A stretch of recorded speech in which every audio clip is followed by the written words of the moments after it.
Hello friends, welcome back. हम लोग discuss कर रहे थे सिंप्लेक्स मेथड को। तो आज की क्लास में हम लोग सिंप्लेक्स मेथड में और कुछ प्रॉब्लम्स को देखेंगे। तो हमने लास्ट क्लास में ये टेबल देखा था जिसमें हमने डिस्कस किया था कि किस टाइप के वेरिएबल्स के लिए, किस टाइप के कॉन्स्टेंट्स के लिए कौन सा वेरिएबल का इंट्रोडक्शन होगा। तो हमने डिस्कस किया था कि अगर हमारे पास लेस देन इक्वल टू का सिंबल है तो इस टाइप के कॉन्स्टेंट के लिए हम क्या करते हैं, एक स्लैक वेरिएबल को ऐड करते हैं। एक स्लैक वेरिएबल क्या करेंगे, हम उसमें ऐड करेंगे। लेकिन अगर हमारे पास ग्रेटर देन इक्वल टू का सिंबल है तो उसमें हम क्या करेंगे, हम सरप्लस वेरिएबल को ऐड करेंगे और आर्टिफिशियल वेरिएबल को भी हम सरप्लस वेरिएबल को सब्ट्रैक्ट करेंगे और आर्टिफिशियल वेरिएबल को क्या करेंगे, ऐड करेंगे। अगर हमारे पास इक्वल टू का सिंबल है तो हम क्या करते हैं, आर्टिफिशियल वेरिएबल को हम क्या करेंगे, सब्ट्रैक्ट करेंगे। तो ये तीन तरह का कांस्टेंट का टाइप हो सकता है। कांस्टेंट में आपका इक्वल तीन टाइप का आपका इनइक्वालिटी या इक्वल टू का सिंबल हो सकता है, तीन टाइप का डिफरेंट सिंबल हो सकता है। और कॉरस्पॉन्डिंग हम वैल्यूज़ वेरिएबल्स को क्या कर सकते हैं, ऐड कर सकते हैं। चाहे या तो हम स्लैक वेरिएबल को ऐड कर सकते हैं या सरप्लस वेरिएबल को सब्ट्रैक्ट कर देंगे और आर्टिफिशियल वेरिएबल को हम ऐड कर सकते हैं। आर्टिफिशियल वेरिएबल को ऐड कर सकते हैं अगर हमारे पास इक्वल टू का सिंबल है तो। फिर आगे हमने डिस्कस किया कि हम ऑब्जेक्टिव फंक्शन के साथ भी, अगर हम डिपेंड करता है कि किस टाइप का ऑब्जेक्टिव फंक्शन है, अगर वो मैक्सिमाइजेशन है या मिनिमाइजेशन टाइप का है, अकॉर्डिंगली हमारा क्या होगा कि जो हम स्लैक वेरिएबल या अदर वेरिएबल्स हम ऐड करेंगे तो उस पर इफेक्ट होगा। हम उसमें क्या करेंगे, अगर हमने स्लैक वेरिएबल को ऐड किया तो उसको जीरो कोएफिशिएंट के साथ उसमें ऐड कर देंगे। इसको हम क्या करते हैं, जीरो, और इसको क्या करते हैं हम माइनस एम कोएफिशिएंट के साथ, आर्टिफिशियल वेरिएबल को माइनस एम के साथ और सरप्लस वेरिएबल को जीरो के साथ मल्टीप्लाई करके हम उसमें क्या करते हैं, ऐड कर देते हैं। और इसी तरह से आर्टिफिशियल वेरिएबल को माइनस एम के साथ हम क्या करेंगे, उसमें ऐड कर देंगे मल्टीप्लाई करके।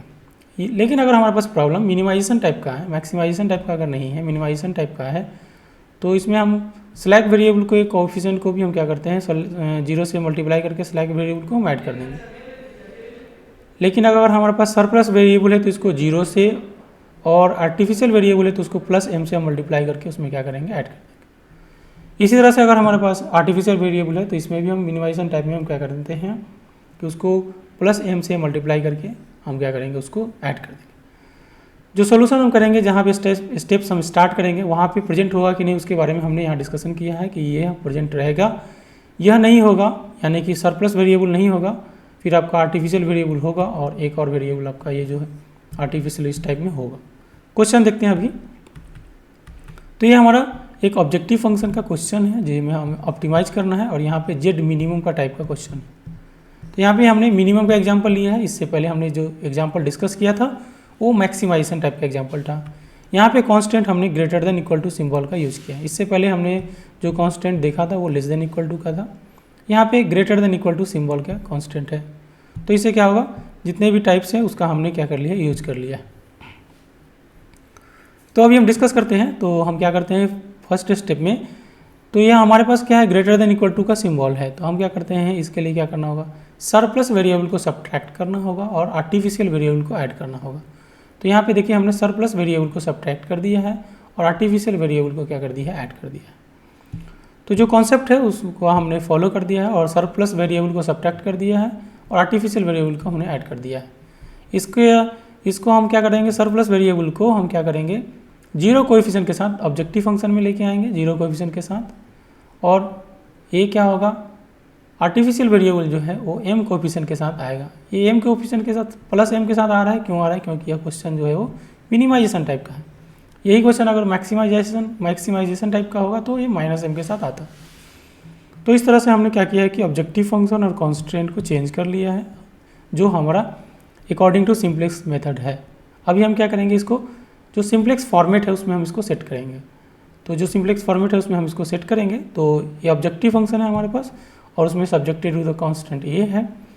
तो यहाँ पे हम लिखेंगे जो भी कोएफिशिएंट ऑफ बेसिक वेरिएबल्स है, बेसिक वेरिएबल्स को, तो जो भी बेसिक वेरिएबल्स है वो हमने यहाँ पे लिख दिया, x1 x2 x3। ये हमारा डिसीजन वेरिएबल है, ये हमारा सरप्लस वेरिएबल है और ये हमारे क्या आर्टिफिशियल वेरिएबल है। इनके जो भी कोएफिशिएंट है ऑब्जेक्टिव फंक्शन में 10, 1, 5, 0 और m, तो हमने यहाँ पे ऐड कर दिया। और इनके यहाँ पे सॉल्यूशन वैल्यूज लिखेंगे। अब जो कांस्टेंट के कोएफिशिएंट है उसको लाएंगे, 5, -7, 3, -1, 1 और 50, उसको हमने यहाँ पे ले 5, -7, 3, 1, -1 और 50। हमने प्रेजेंस यस और नो भी हमने टेबल में देखा था कि आर्टिफिशियल वेरिएबल प्रेजेंट होगा और हमारा जो सरप्लस वेरिएबल है वो प्रेजेंट नहीं रहेगा। तो इसलिए यहाँ पे सरप्लस वेरिएबल नहीं है। अभी हम क्या करते हैं, इसको सोल्यूशन करते हैं। तो ये हमारा अभी सिंप्लेक्स फॉर्मेट में सेट हो गया है। तो ये जो गिवन प्रॉब्लम है उसको हमने क्या किया, सिंप्लेक्स फॉर्मेट में सेट कर दिया है। अभी हम क्या करेंगे, इसको देखेंगे कि क्या यह ऑप्टिमाइज्ड है। अगर ऑप्टिमाइज नहीं है तो हम इसको ऑप्टिमाइज करेंगे। तो ऑप्टिमाइज करने के लिए क्या करना होगा, पहले हमें ZJ कैलकुलेट करना होगा। तो ZJ कैलकुलेट करने चल रहे हैं कि कैसे ZJ कैलकुलेट होगा। तो ZJ हम कैसे कैलकुलेट करते हैं, इस कोएफिशिएंट को, ये जो बेसिक वेरिएबल का कोएफिशिएंट है उसको हम इससे मल्टीप्लाई करेंगे। यहाँ पे एक कांस्टेंट चूँकि एक ही है तो इसी से मल्टीप्लाई करके रख देंगे। तो ये 5m हो जाएगा आपका, ये -7m हो जाएगा, ये 3m हो जाएगा, ये -m और ये +m हो जाएगा। यहाँ से इसको देखेंगे तो आपका 50m हो जाएगा। अब हम क्या करेंगे, CJ - ZJ कैलकुलेट करेंगे। तो CJ - ZJ कैलकुलेट करेंगे तो CJ - ZJ क्या हो गया, 10 - 5m। तो 10 - 5m, 1 - +7m, 5 - -3m और ये हो जाएगा 0 - +m। यहाँ पे भी m और वहाँ पे भी m, तो m - m। तो हमें क्या करना है, ये हमारा मिनिमाइजेशन टाइप का प्रॉब्लम है। तो हम देखेंगे कि जो हमारा CJ - ZJ जो होना चाहिए वो ऑल क्या होना चाहिए, पॉजिटिव होना चाहिए। बट देख सकते हैं आप यहाँ जो m है वो एक बहुत बड़ा वैल्यू है। इस टेक्निक का नाम बिग M टेक्निक भी है। तो यहाँ पे m जो है वो बहुत बड़ा वैल्यू है। उस m के सामने इस 10 की कोई वैल्यू नहीं है।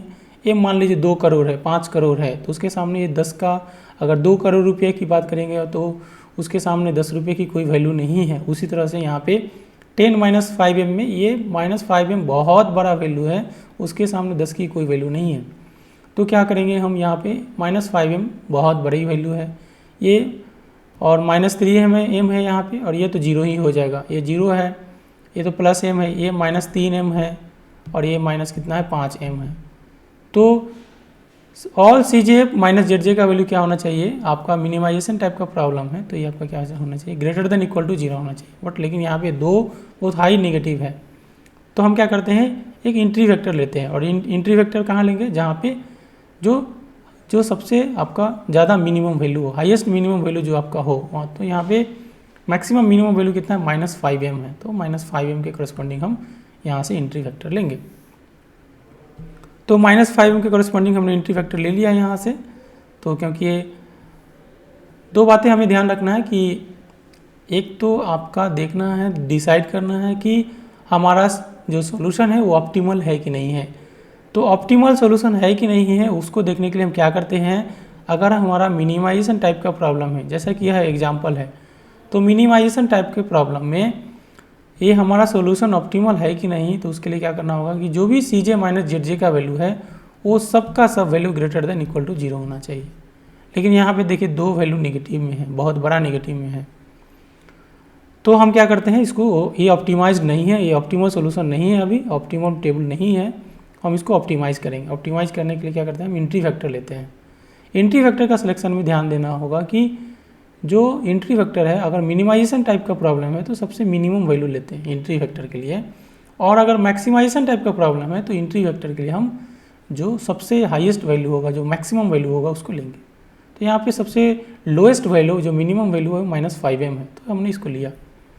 यहाँ पे एक ही वेक्टर है तो यहाँ से 5 है, तो 10, 50/5 10 हो जाएगा। तो मिनिमम रेशियो का वैल्यू कितना हो जाएगा, 10 हो गया। तो यही हमारा लिविंग वेक्टर हो जाएगा, जो मिनिमम वैल्यू होती है, और यहाँ पे एक ही वैल्यू है तो यहाँ पे 10 हो जाएगा। तो यहाँ से आपका ये एंट्री वेक्टर हुआ, यहाँ पे लिविंग वेक्टर होगा, दोनों का जो इंटरसेक्शन होगा वहाँ पे की एलिमेंट होगा। तो ये लिविंग वेक्टर है और ये हमारा एंट्री वेक्टर है, तो दोनों का इंटरसेक्शन कहाँ, यहाँ पे इंटरसेक्शन है, तो ये हमारा क्या है, की एलिमेंट हो जाएगा, जिसको कि हम पिवोट एलिमेंट भी बोलते हैं। तो यहाँ पे जो भी शॉर्ट फॉर्म्स यूज किया है उसका हमने फुल फॉर्म यहाँ पे लिख दिया है, ये की एलिमेंट है। अब हम क्या करेंगे, इस MA1 को चेंज कर देंगे। किससे चेंज करेंगे, की एलिमेंट के कॉरस्पॉन्डिंग जो आपका बेसिक वेरिएबल यहाँ पे है और उसको कोएफिशिएंट से, तो यहाँ पे चेंज कर देंगे। MA1 को हम क्या करेंगे, 10x1 से चेंज हो जाएगा, तो ये 10x1 हो जाएगा। इसको हम क्या करेंगे, इसी के एलिमेंट से हम नया रो बनाने के लिए हम क्या करते हैं, इसको की रो को हम क्या करते हैं, उसी की एलिमेंट से हम डिवाइड कर देते हैं, तो इसको डिवाइड कर देंगे 5 से। बाकी नया कोई और रो तो है नहीं, तो इसलिए हम क्या करेंगे, नए रो बनाने का टेंशन नहीं लेंगे। नए रो कैसे बनता है वो भी हम डिस्कस करेंगे आगे के स्लाइड्स पे। तो यहाँ से 5/5 ये सब हो गया है, यहाँ पे 10x1 आ जाएगा। तो अगेन हम क्या करेंगे, ZJ कैलकुलेट करेंगे। तो ZJ कैलकुलेट करेंगे तो कितना हो जाएगा, 10 × 5/5। तो ये 10 × 5/5 तो कितना हो जाएगा, 10 × 5/5 तो कितना हो जाएगा, 10 हो जाएगा। तो यहाँ से 10, ये -14 और ये 6 -2 और ये आपका हो जाएगा। इसको छोड़ देंगे आर्टिफिशियल वेरिएबल, क्योंकि वो वहीं से आया है। तो नेक्स्ट फर्दर हम कोई प्रोसेस नहीं करेंगे आर्टिफिशियल वेरिएबल के कॉलम में, और ये यहाँ पे इतना हो जाएगा। अगेन हम क्या करेंगे, CJ माइनस ZJ कैलकुलेट करेंगे और देखेंगे कि CJ माइनस ZJ का वैल्यू क्या है। तो CJ माइनस ZJ क्या हो जाएगा, 10 - 10 0 हो जाएगा, 1 - 14 कितना हो जाएगा, 15 हो जाएगा, 5 - 6 -1, 0 - 2 -1 +2, और इसको तो छोड़ दिया हमने। अभी भी हमारे पास एक निगेटिव वैल्यू आ रहा है, तो निगेटिव वैल्यू यहाँ पे आ रहा है, तो ये हमारा एंट्री वेक्टर हो जाएगा। CJ माइनस ZJ का वैल्यू जब निगेटिव पॉजिटिव होना चाहिए मिनिमाइजेशन टाइप में, तब हम बोलेंगे कि हमारा सोल्यूशन ऑप्टिमल है, लेकिन अभी भी निगेटिव आ रहा है, तो ये एंट्री वेक्टर हो जाएगा। और यहाँ से इसको अगर आप डिवाइड करेंगे तो मिनिमम रेशियो कुछ आ जाएगा, तो यहाँ से 50/3 ये लिविंग वेक्टर हो जाएगा। की एलिमेंट आपका कौन सा एलिमेंट हो जाएगा, ये हमारा की एलिमेंट हो जाएगा। अभी हम क्या करेंगे, इसको ये 10x1 है तो इसको हम 5x3 से रिप्लेस कर देंगे। 5x3 से रिप्लेस हो जाएगा 10x1, तो यहाँ पे 5 हो जाएगा और ये x3 हो जाएगा। इसको हम क्या करेंगे, 3/5 से डिवाइड कर देंगे। तो यहाँ इसको 3/5 से डिवाइड करेंगे तो ये वैल्यू आपका आ जाएगा, और बाकी ये 5x3 आपका हो गया।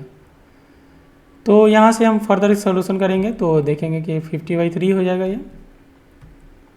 तो यहाँ से अगेन हम क्या करेंगे, ZJ कैलकुलेट करेंगे। तो ZJ का वैल्यू कितना आ जाएगा, 5 × 5 25/3 -35 5 -5/3, और इसको तो छोड़ ही देंगे, और यहाँ से वैल्यू हो जाएगा 250/3। CJ माइनस ZJ कैलकुलेट करेंगे तो 10 - 10 हो जाएगा, तो 5/3 38, तो यहाँ से ऐसा हो जाएगा। यहाँ देखिए ऑल CJ माइनस ZJ क्या है, ग्रेटर देन इक्वल टू 0 है, तो इसलिए यहाँ पे बोल सकते हैं जो सोल्यूशन है वो हमारा ऑप्टिमल सोल्यूशन है। जो टेबल मिला है वो ऑप्टिमल सोल्यूशन टेबल मिला है, ऑप्टिमल सोल्यूशन टेबल। तो ये टेबल हमारा ऑप्टिमल सोल्यूशन का टेबल है। तो यहाँ से हम क्या कर सकते हैं, बोल सकते हैं कि ये हमारा ऑप्टिमल वैल्यू आया। ऑप्टिमल वैल्यू कितना आ जाएगा, 250/3। कहाँ से आया, ये 250/3 सोल्यूशन वॉल्यूम के वैल्यूज़ के कॉलम में मिलेगा हमें। और x3 का वैल्यू कितना हो जाएगा, यहाँ पे 50/3, x3 का वैल्यू 50/3, बाकी कुछ नहीं है, तो इसलिए बाकी वैल्यू क्या हो जाएंगे, आपका 0 हो जाएंगे। तो x3 का वैल्यू 50/3 हो गया, बाकी वैल्यू क्या हो जाएगा, 0 हो जाएगा। तो इस तरह से हमने एक मिनिमाइजेशन टाइप की प्रॉब्लम को सॉल्व किया, और जिसमें हमने जो ग्रेटर देन इक्वल टू का सिंबल इसको भी यूज किया। तो आगे और हम कुछ डिस्कस करते हैं सिंप्लेक्स मेथड में, कुछ स्पेशल केस का सिंप्लेक्स मेथड देखते हैं कि क्या special cases in simplex method है, तो क्या है हम देखते हैं। तो इसमें हम 3-4 स्पेशल केसेस देखेंगे। एक अल्टरनेटिव मल्टीपल या मल्टीपल ऑप्टिमल सोल्यूशन का, एक देखेंगे अनबाउंडेड सोल्यूशन, इनफिजिबल सोल्यूशन, और क्या देखेंगे डिजेनरेसी के केस में। तो मल्टीपल ऑप्टिमल सोल्यूशन कब होगा, जब ऑप्टिमलिटी पे number of CJ minus ZJ, number of zero in CJ minus ZJ अगर नंबर ऑफ बेसिक वेरिएबल से ज़्यादा हो, तो बोलेंगे कि हमारा सोल्यूशन में ऑप्टिमल सोल्यूशन तो है ही, साथ ही साथ मल्टीपल ऑप्टिमल सोल्यूशन। अगर मिनिमम रेशियो का वैल्यू अगर निगेटिव आ रहा है या अनडिफाइंड आ रहा है, तो हम बोलेंगे कि हमारे पास अनबाउंडेड सोल्यूशन का केस है। आर्टिफिशियल वेरिएबल अगर हमारे ऑप्टिमल सोल्यूशन में आर्टिफिशियल वेरिएबल रह जाता है, तो हम बोलेंगे कि जो हमारे पास सोल्यूशन है वो इनफिजिबल सोल्यूशन है। और मिनिमम रेशियो में अगर टाई हो जाती है, तो हम बोलेंगे कि हमारा tie in the minimum ratio, मतलब कि वो डिजेनरेसी का केस। अभी 1 बाय 1 हर एक एग्जाम्पल को देखते हैं और डिस्कस करते हैं। यह एक क्वेश्चन है, गिवन है, और हमें क्या करना है, इसका ऑप्टिमल सोल्यूशन फाइंड आउट करना है कि फाइंड ऑप्टिमल सोल्यूशन क्या हो। तो यह एक ट्रांसपोर्टेशन प्रॉब्लम गिवन है, सॉरी LPP प्रॉब्लम गिवन है, और हमें क्या करना है, इसका एक सिंप्लेक्स मेथड का सिंप्लेक्स टेबल गिवन है, हमें इसका सोल्यूशन देना है। तो यहाँ पे 3 बेसिक वेरिएबल लिखा हुआ है, जिसमें कि आपका एक डिसीजन वेरिएबल है और बाकी 2 आपका या तो सिलेक्ट वेरिएबल हो सकता है या सरप्लस वेरिएबल हो सकता है। तो बाकी डिस्कस करते हैं कि देखते हैं कि क्या हो सकता है। तो S1 S2 S3 हम क्या करेंगे, फर्स्ट स्टेप में ZJ कैलकुलेट करेंगे। तो ये हमारा गिवन इक्वेशन सिंप्लेक्स फॉर्मेट है, उसमें हम क्या करेंगे, ZJ कैलकुलेट करेंगे। ZJ कैसे कैलकुलेट करते हैं, 0 × 6 0 प्लस यहाँ पे ऐसे टेबल दे देंगे, एक टेबल बना लेंगे, यहाँ पे एक लाइन भी खींच देंगे हम, और फिर यहाँ पे एक लाइन, यहाँ पे लाइन खींच सकते हैं। तो 0 × 0 प्लस 0 × हमारा कितना हो जाएगा, 0 × ये 0 और 6 × 1, तो फाइनली 61 × 1 6 हो जाएगा। 6 × 2/3 4 हो जाएगा, 6 × 0 0, 6 × 1/3 2, 6 × 0 0, और ये तो कैंसिल आउट, आर्टिफिशियल वेरिएबल है, और 6 × 8 48 हो जाएगा। यहाँ से आप क्या करेंगे, CJ - ZJ कैलकुलेट करेंगे और देखेंगे उसका वैल्यू कितना आ रहा है, नेगेटिव आ रहा है। यह क्वेश्चन किस टाइप का है, तो क्वेश्चन हमारे पास किस टाइप का है, मैक्सिमाइजेशन टाइप का क्वेश्चन है।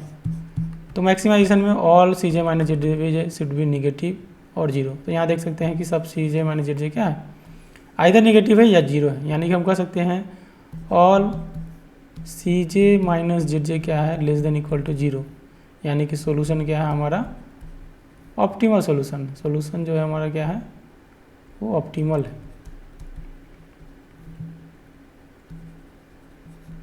तो ऑप्टिमल सोल्यूशन है, तो हम यहाँ से क्या कर सकते हैं, अब हम देख सकते हैं कि ऑप्टिमल सोल्यूशन है तो क्या होगा। तो ये सोल्यूशन हमारे पास ऑप्टिमल सोल्यूशन है। तो एट आपका ऑप्टिमलिटी नंबर ऑफ 0 क्या है, CJ - ZJ में 4 है, नंबर ऑफ बेसिक वेरिएबल कितने हैं, 3 है।